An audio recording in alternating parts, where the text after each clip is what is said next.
Friends வணக்கம். MSc audio YouTube channel பண்ணாகிறோம். நான் உங்கள் நண்பன் முருகன். இன்றைக்கி வந்து பார்த்திங்கன்னா ஒரு 8 இன்ச் ஸ்பீக்கர் காயில் கட்டுறதுக்கு ஒரு கஸ்டமர் கொடுத்துருக்காங்க. நிறைய பேர் கேட்டிருந்தாங்க ஸ்பீக்கர் காயில் கட்டுறதுக்கு சொல்லிக் கொடுங்கன்னு சொல்லிட்டு கேட்டிருந்தாங்க. இப்போ ஸ்பீக்கர் வந்துருக்கு. இப்போ தான் டைம் கிடச்சிருக்கு. இதை முடிச்சிடலாம். தொடர்ந்து வீடியோ பார்த்துட்டு வாங்க நண்பர்களே. நிறைய பேர் வீடியோ பார்க்குறீங்க. முடிஞ்சவரை சப்ஸ்கிரைப் பண்ணிக்கோங்க. இப்போ வந்து இதை ஓப்பன் பண்ணிடலாம். ஃப்ரெண்ட்ஸ் இப்போ வந்து ஸ்பீக்கர் எடுத்துட்டோம். இது வந்து ஸ்பீக்கரில் வந்து ஒர்க் ஆகலை.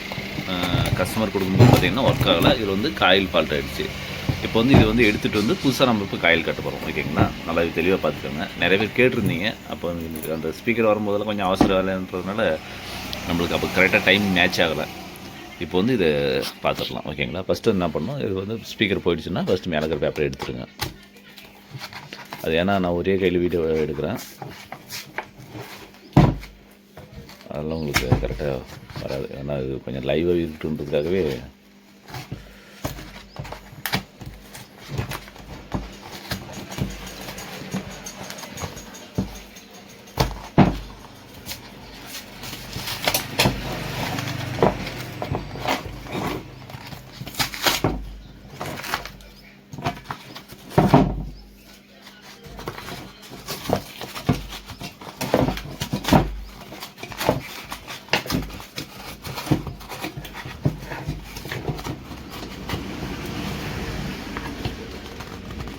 இப்போ வந்து இது இப்போ ஒரே கையில் எடுக்கிறேன், அதனால் செட் ஆகலை. இது பிரிச்சுட்டு வந்துடுறேன்.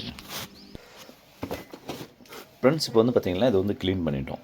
க்ளீன் பண்ணிட்டு இந்த இடத்துலலாம் வந்து உள்ள வந்து டஸ்ட் இருக்கும். டஸ்ட்டில் வந்து கல் 1-2 இருக்கும். அந்த கல் வந்து க்ளீன் பண்ணிடணும். இதுதான் பார்த்திங்கன்னா வந்து பழைய கையில் பாருங்கள் டேமேஜ் ஆகிடுச்சு. அது தூக்கி போட்டுடலாம். இப்போ வந்து இதுக்கு வந்து காயில் செட் பண்ணணும். எப்படி செட் பண்ணணும் பார்த்திங்கன்னா, இது மாதிரி நிறைய காயில் இருக்கும். அது ஒன்றும் மேட்சிங் ஆகிற மாதிரி எடுத்து செட் பண்ணணும். ஃபஸ்ட்டு வந்து பார்த்திங்கன்னா இது வந்து 8 இன்ச் காயில், இது 6 இன்ச் காயில். இப்போ வந்து 8 இன்ச் காயில் ஒன்று எடுத்துக்கலாம். இதுதான் பார்த்திங்கன்னா 8 இன்ச் காயில். 8 இன்ச் காயில் வந்து இது கரெக்டாக இந்த இதுக்கு வந்து மேட்ச் ஆகிற மாதிரி பார்க்கணும். பாருங்கள், இது வந்து கரெக்டாக எந்த கேப் இல்லாமல் போயிடணும்ல. இப்போ வந்து இது மேட்ச் ஆகிடுச்சு. Coil matching. காயில் மட்டும் இப்போ எடுத்து வச்சுக்கலாம். ஓகேங்களா? அடுத்து வந்து பார்த்திங்கன்னா இந்த கப்பு போடணும். இந்த கப்புக்கு வந்து பார்த்திங்கன்னா இது மாதிரி நிறைய கப்பு இருக்கும். ஒவ்வொரு கப்பும் ஒரு காயிலும் ஒரு டிசைனில் இருக்கும். அதில் வந்து பார்த்திங்கன்னா இது மாதிரி கப்பும் வரும், அப்படி இல்லைன்னா இது மாதிரி வரும். இது மாதிரி வரும். உங்களுக்கு எது வேணும்னு வந்து ஃபஸ்ட்டு டிசைட் பண்ணணும். இது பழசு இருந்து பார்த்திங்கன்னா இது மாதிரி தான் இருந்தது. அதுக்கு வந்து பழசு எடுத்துக்கலாம். இது மாதிரி இது எடுத்துக்கலாம். இல்லைனா கூட இப்போ இது கூட போடலாம். ஒன்றும் தவறுனாலும் கிடையாது. பாருங்கள், இதுவுமே மேட்ச் பண்ணிக்கலாம். அது நம்ம டேஸ்ட்டுக்காக நம்ம போடுறது. சரி, இது எடுத்துக்கலாம். ஓகே, வச்சிடலாம். இது வேணாம். இப்போ வந்து கப்பு எடுத்துட்டோம், காயில் எடுத்துட்டோம். காயில் வந்து லாக் பண்ணி வச்சிடலாம். ஏன்னா காயில் மெயின் ஏதாவது சும்மா சின்ன டேமேஜ் ஆகினாலும் அது வந்து மறுபடியும் யூஸ் பண்ணுறது கொஞ்சம் கஷ்டமாக போயிடும். அடுத்து வந்து பேப்பர் போடணும். இது அடுத்து வந்து பார்த்திங்கன்னா இந்த மேலே இருக்கிற பேப்பர் போடணும். அது பார்த்திங்கன்னா நம்மக்கிட்டலாம் நம்ம லோக்கலாக வாங்கிட்டு வச்சது இவ்வளோ இருக்குது. ஃபுல்லாக பேப்பர் தான். இதுக்கு நம்மளுக்கு வந்து எது வேணுன்றது ஃபஸ்ட்டு டிசைட் பண்ணணும். இதில் வந்து பார்த்திங்கன்னா இது வந்து நார்மல் காயில், இது ஊப்பர் காயில். இதுலேயே வந்து நார்மல் காயில் இருக்குது. நம்ம இப்போ நார்மல் காயில் வாங்கிட்டு வரல, ஊப்பர் காயில் தான் வாங்கிட்டு வந்திருக்கோம். இதுக்கு வந்து ஒரு ஊப்பர் காயில் எடுத்துக்கலாம். இது எடுத்துட்டாலும் சரி, இது கலரில் எடுத்துக்கணும் வேணும்னாலும் எடுத்துக்கலாம், இல்லை ப்ளைனாக வேணும்னாலும் எடுத்துக்கலாம். இப்போ நம்ம வந்து ஒரு கலர் எடுத்துக்கலாம். இப்போ வந்து பார்த்திங்கன்னா கலர் காயில் வேணும். இப்போ வந்து கலர் இது கலர் வந்து இப்படி வச்சு மேட்ச் பண்ணி பார்க்கணும் கரெக்டாக இருக்கா அப்படின்றத வந்து ஃபஸ்ட் ஃபிக்ஸ் பண்ணிக்கணும். இந்த இடத்துல கரெக்டாக இருக்கான்னு பார்க்கணும். இப்போ இது வந்து ஓகே ஆகிடுச்சு. இது எடுத்துக்கலாம். அடுத்தது பார்த்திங்கன்னா கப்பு வேணும்.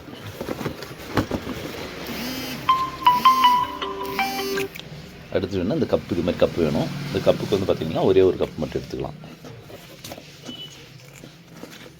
இது ஒரு கப்பு போதும். ஏன்னா மேலே அந்த மாதிரி பார்டர் லாக் பண்ணணும். இப்போ 3 எடுத்துட்டோம். இப்போ காயில் எடுத்தாச்சு, உள்ளே இருக்கிற கப் எடுத்தாச்சு, வெளியே ஸ்பீக்கர் பேப்பர் வெளியே எடுத்தாச்சு, மேலே இருக்கிற கப் எடுத்தாச்சு.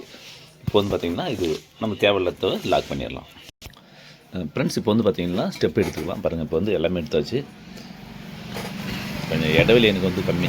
கடையில் வந்து கொஞ்சம் லாங்காக இடைவெளி இல்லை, அதனால் கண்டிப்பாக வீடியோ போட முடியாது லாங்காக. இப்போ வந்து பார்த்திங்கன்னா காயில் எடுத்தாச்சு. காயில் வந்து எது டேமேஜ் இருக்கான்னு செக் பண்ணி பார்த்துக்கணும். இதை வந்து இடத்துல எந்த பெண்ட் இருக்கான்னு சொல்லிட்டு கரெக்டாக பார்த்துக்கணும். இது வந்து எந்த பெண்டு இல்லை, அதை வச்சுக்கலாம். அடுத்தது வந்து பார்த்திங்கன்னா இது ஒரு கப்பு. இது வந்து அவுட்ரு காயில், டஸ்ட் கப்பு. ஓகேங்களா. இப்போ வந்து இது வந்து இதில் ஃபிக்ஸ் பண்ணணும். இது வந்து ஒரே கையில் வேலை செய்கிறதுனால உங்களுக்கு தெரியல.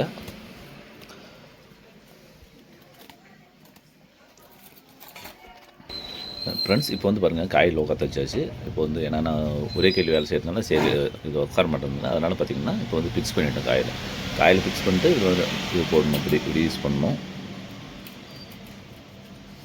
இப்போ யூஸ் பண்ணும்போது பார்த்திங்கன்னா பாருங்கள் இந்த இடத்துல தெரியும் பாருங்க காயில் கொஞ்சோண்டு காயில் வந்து மேலே தெரியுற மாதிரி தான் ஃபிக்ஸ் பண்ணணும். பாருங்கள் ஒரு பாதி கண்டிஷனில் மேலே தெரியுற மாதிரி ஃபிக்ஸ் பண்ணணும். அது மாதிரி நான் ஃபிக்ஸ் பண்ணிட்டேன். இப்போ வந்து பார்த்திங்கன்னா இதுக்கு வந்து சொல்யூஷன் போட்டு விட்டு வச்சுருந்தோம். சொல்யூஷன் போட்டு விட்டு வைக்கிறதுக்கு முன்னாடி பார்த்திங்கன்னா இந்த கம்பி வந்து இந்த இடத்துல சால்டர் பண்ணுறீங்களா அந்த சைடு வந்து இப்படி இழுத்து வர மாதிரி பண்ணிக்கோங்க.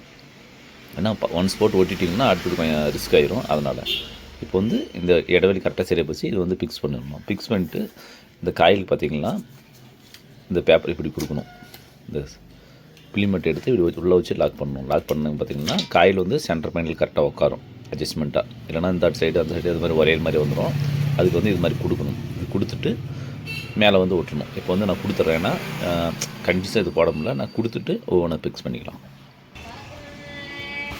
ஃப்ரெண்ட்ஸ் இப்போ வந்து பார்த்திங்கன்னா இதுக்கும் சொல்யூஷன் போட்டு விட்டாச்சு. இந்த சைடுக்கு வந்து சொல்யூஷன் போட்டு விட்டாச்சு. அதே மாதிரி பார்த்திங்கன்னா அந்த பாருங்கள் சென்ட்ரல் வந்து இந்த பிக்சர் போட்டு நகராக முட்டாச்சு. அதே மாதிரி பாருங்கள் இப்போ காயில் தெரியும் பாருங்கள். காயில் வந்து பார்த்திங்கன்னா ஒரு பாதி காயில் வந்து மேலே தெரியுற மாதிரி ஃபிக்ஸ் பண்ணணும். இப்போ வந்து எல்லாமே ஃபிக்ஸ் பண்ணியாச்சு. இது வந்து ஒன்று ஃபிக்ஸ் பண்ணி இதுவும் ஃபிக்ஸ் பண்ணியாச்சு.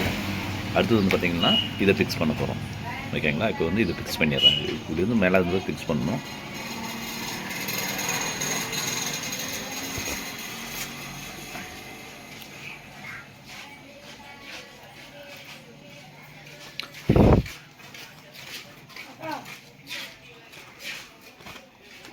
பாருங்கள் இது வந்து மேலே வந்து ஃபிக்ஸ் பண்ணியாச்சு. அவ்வளோதான்.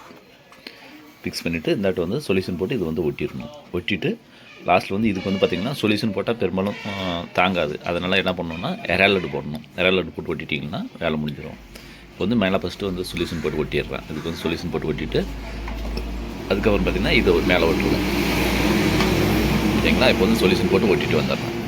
ஃப்ரெண்ட்ஸ் இப்போ பார்த்திங்கன்னா சுற்றிட்டு வந்து ஒட்டிட்டேன். இங்கே வந்து பார்த்திங்கன்னா எராலடு வந்து ஒட்டி பாருங்கள். எராலடு மிக்சிங் பண்ணி ஒட்டியாச்சு. எராலடு எப்பவுமே மிக்சிங் பண்ணி இங்கே சென்ட்ரல் ஒட்டணும். ஏன்னு பார்த்திங்கன்னா இந்த பேஸ் பஞ்சிங் அடிக்கும்போது இந்த இடத்துல பிடிக்கும். அதனால் பார்த்திங்கன்னா சுற்றி எராலடு போட்டு ஒட்டியாச்சு. இப்போ பார்த்திங்கன்னா இந்த சென்ட்ரல் வந்து பிலிம் இருக்கும். இந்த பிலிம் எடுத்துடலாம். இந்த பிலிம் எடுத்துட்டோம்னா தான் இந்த சேக்கிங் ஆகிறது நம்மளுக்கு தெரியும் பாருங்கள். இது சேக்கிங் ஆகிறது தெரியும். இப்போ வந்து வேலை முடிச்சாச்சு. இது மேலே வந்து டஸ்ட் கப் ஒன்று ஒட்டணும். அவ்வளோதான். ஏன்னா கம்பல்சரி இது காயணும். அதுக்காக தான் இப்போ டஸ்ட் கப் மட்டும் ஒட்டி முடிச்சிடலாம். அதே மாதிரி பார்த்து பாருங்கள் ஃபுல்லாக ஒரு ஸ்பீக்கர் காயில் கட்டணும்னா சிம்பிளான விஷயம் கிடையாது. ஸ்பீக்கர் காயில் வரையக்கூடாது. அது சென்டர் அலைன்மெண்ட் வந்து கரெக்டாக இருக்கணும். அந்த மாதிரி கரெக்டாக சென்டர் அலைன்மெண்ட் வரலைன்னா உங்களுக்கு சவுண்டு கரெக்டாக வராது, பஞ்சிங் வராது. இது வந்து பார்த்திங்கன்னா ஊப்பர் காயில். அதிலே வந்து பார்த்திங்கன்னா வாய்ஸ் காயில் தனியாக இருக்குது. வாய்ஸ் காயிலுக்கு வந்து இது வராது. கரெக்ட் வரைக்கும் மோல்டாக வரும். அதுதான் வாய்ஸ் காயில். இது வந்து நான் ஊப்பர் செக் பண்ணியிருக்கோம். இப்போ வந்து பார்த்திங்கன்னா இந்த டஸ்ட் கப் வந்து இது மேலே இப்படி வந்து அப்ளை பண்ணணும். டஸ்ட் கப் அப்ளை பண்ணுறதுக்கு முன்னாடி மல்டிமீட்டரில் செக் பண்ணிக்கணும். அது ஆடியோ வருதான்றது வந்து ஒன்ஸ் கன்ஃபார்ம் பண்ணிக்கணும். கன்ஃபார்ம் பண்ணுற முன்னாடி இந்த டஸ்ட் கப் போட்டு விட்டுட்டு வேலை முடிஞ்சிச்சு. அவ்வளோதான். நான் வந்து செக் பண்ணிட்டேன். ஆடியோ வருதா இல்லைன்னு செக் பண்ணிட்டேன். ஏன்னா இதை போட்டு எல்லாம் க்ளோஸ் பண்ணிட்டு இல்லை கடைசியில் ஆடியோ வரலன்னா ரிஸ்க் ஆகிரும். அதனால் அது மாதிரி செக் பண்ணிவிட்டேன். இப்போ வந்து இது ஒர்க் ஃபினிஷ் ஆகிடுச்சு. இப்போ எதுக்கு இது ஓப்பன் லாக் பண்ணாது விட்ருக்குன்னு பார்த்தீங்கன்னா இது வந்து காயணும். அது கொஞ்சம் ஏர் போனால் தான் காயன்றதுக்காக தான் லாக் பண்ணாது விட்ருக்கேன். இப்போ ஒர்க் ஃபினிஷ் ஆகிடுச்சு. இப்போ இது மாதிரி காயில் கட்டுறவங்க வந்து கொஞ்சம் பொறுப்பு ஒரு காயில் 2 காயில் கட்டுற வரைக்கும் கொஞ்சம் அலைன்மெண்ட் பண்ணணும். அது மட்டும் கொஞ்சம் பார்த்து நிதானமாக பண்ணுங்கள். அவ்வளோதான். தெரிஞ்சவங்க வேணாம். தெரிஞ்சவங்க இதெல்லாம் ஒரு வீடியோன்னு போட்டிருக்கேன்னு கேட்காதீங்க. தெரியாதவங்க நான் சொல்கிறேன். தெரிஞ்சவங்க இது நான் செஞ்சதில் எதனா குறைன்னா இல்லை அப்படி செய்யலாம்னு கொஞ்சம் அட்வைஸ் பண்ணுங்கள். ஒன்றும் தப்பு இல்லை. ஓகேங்களா. ஏன்னா நானும் தெரிஞ்சுக்கிறேன். இதோட எனக்கு தெரியாத விஷயம் நிறைய கூட இருக்கும்ல. அதனால் நானும் இது வேறு எதுவுமே தெரிஞ்சு நானும் கற்றுக்கிறேன். தொடர்ந்து வீடியோ பார்த்துட்டு நண்பர்களே MSCRD யூடியூப் சேனல் பண்ண வரேன். மீண்டும் ஒரு அடுத்த வீடியோவில் சந்திப்போம். நன்றி, வணக்கம்.